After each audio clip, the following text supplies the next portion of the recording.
السلام علیکم، کیسے ہیں آپ سب؟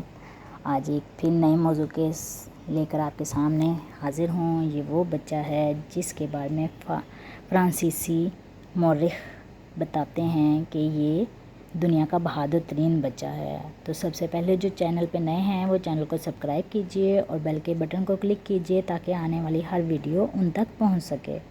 تو ہم بات کریں ہیں اس بہادر بچے کی، جس کے بارے میں فرانسیسی مورخ ویان ڈیونون اور فرانسیسی جنرل دریزا نے لکھا ہے کہ دنیا کا بہادر ترین بچہ ہے۔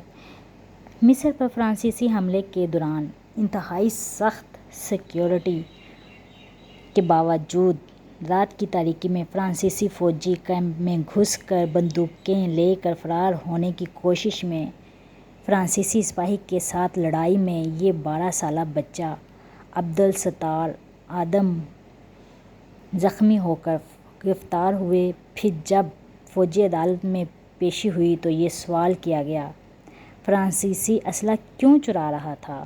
بچہ: کیونکہ یہ دشمن کا اسلحہ ہے۔ جج: تمہیں کس نے اکسایا تھا؟ بچہ: اللہ نے ہمت دی۔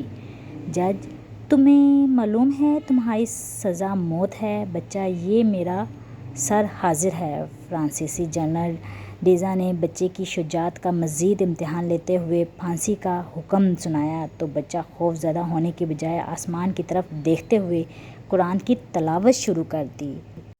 جج دریزا نے بچے سے متاثر ہو کر سزائے موت کو 30 کوڑوں سے تبدیل کرتا ہے۔ کوڑے پورے ہونے پر جنرل دریزا کہتا ہے، میں آج کی اپنی رپورٹ میں دنیا کا بہادر ترین بچے کا ذکر کروں گا۔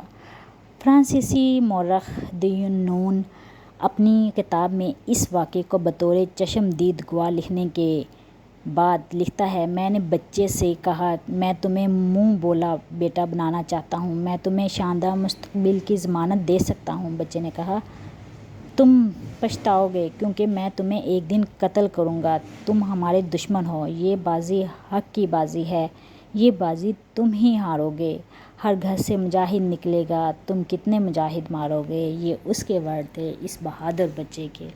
اللہ تعالی ہم سب کو اسلام کی راہ پہ چلنے کی توفیق عطا فرمائے۔ ویڈیو پسند آئی ہو تو ضرور سبسکرائب کیجیے گا چینل کو اور ویڈیو کو شیئر کیجیے گا۔